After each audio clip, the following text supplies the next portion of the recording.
күн тәртібі негіз қатар дошқа қойым. Жогорку кеңеште шайлоо мыйзамдары талкууланды. Анда документти президенттин буйругу менен түзүлгөн жумушчу эксперттик топ жазган. Анын автору катары президент көрсөтүлгөн. Ал арада шайлоо мыйзамдары өлкөнү бай-манаптардын башкаруусуна айландырат деген пикирлер айрым саясатчылар жана саясат талдоочулар ортосунда талкууга түштү.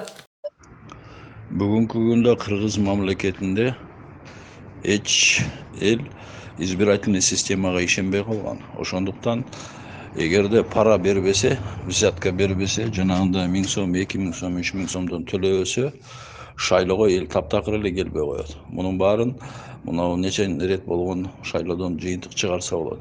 Азыр элдин аң сезими өзгөрүп калгандан кийин көп жерден эл таптакыр мынау избирательный системага, мынау ЦИКтин жаңы командасына, ошондой эле Садыр Жапаровдун олуттуу бир кайрылуу жасай албай, элдин демин көтөрө албагандан кийин ишенич артуу кыйын болуп калган.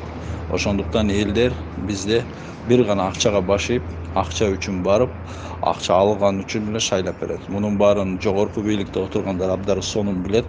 Алардын эч кандай кадыр баркы жок адамдар, алар сатып алганга гана үмүт коет. Жогорку кеңештин депутаты Каныбек Иманалиев бул мыйзам долбоору Кыргызстанды туңгуюкка кептейт дейт. Урматтуу депутаттар, биз кечээтен бүгүн уктук. Биз ар бир саясий окуядан сабак алып алдыга жылышыбыз керек. Могу кодекс Кыргызстанды катастрофага алып барат. Президенtti жана жогорку кеңештин депутаттарын шайлоо жөнүндөгү мыйзам долбоорунда жалпы 90 депутаттын 35-и бир мандаттуу округтан, 55-и партиялык тизме менен пропорционалдык система менен шайланат. Мажоритардык система өз алдынча шайланып келе турган 35 депутаттын округунда 1000ден шайлоочу болот. Шайлоо күрөсү 100 000 сом. Айына мына парламент башка жака кетип атат. Колдобой атат. Бул подставили президента, төраганы еще нас подставляйте, да? Кантип кабыл алабыз биз мунун баарын көрүп туруп? Биз каяка баратабыз? Бул мыйзамды кабыл алсак эртең эмне болот? Это всем ясно. Тополоң болот, революция болот. Ал эми Борбордук шайлоо комитетинин төрайымы Нуржан Шайылдабекова азыркы сунушталып жаткан мыйзам долбоорунда партиялар маанилүү институт экенин айтты. Бүгүнкү күнү ушул системаны партиялар жалгыз субъект катары калтыруу мүмкүн эмес болуп калды деп эсептейм.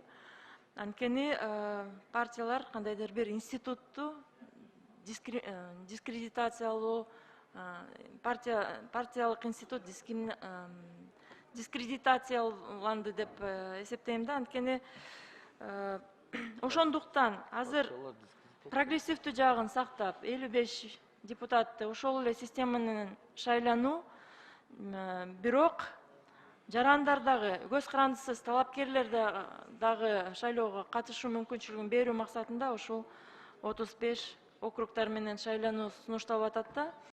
Мыйзамдагы система менен келген депутаттын ыйгарым укугу мөөнөтүнөн мурда токтотулса, жаңы шайлоо өтөт. Партиялык система саясий партия шайлоочулардын 3% босого чегинен өтүшү керек. Аялдардын квотасы 30%, шайлоо күрөсү 1 миллион сом. Мурдагы баш мыйзамга ылайык жогорку кеңеш 120 депутаттан куралып, партиялык тизме аркылуу шайланган. Алынып, ушул 55 депутат пропорциялык система менен шайлануусу калтырылган. Бүгүнкү колдонулуп аткан система боюнча. Бир катар депутаттар шайлоо мыйзамы боюнча долбоор чийке экенин, эгерде бул документ кабыл алынса, жогорку кеңешке акчалуулар, аймактардагы чоң муштумдар гана келип, жаштар менен аялдарга мүмкүнчүлүк түзүлбөй каларын айтышып, 35 депутатты бир мандаттуу округтан, 55-ин партиялык тизме менен шайлоо боюнча сунуш түшүнүксүз экенин билдиришти. Алар депутаттарды партиялык тизме менен шайлоо керектигин жана талапкерлерге өзүнчө добуш берүү системасын киргизүү демилгесин көтөрүштү.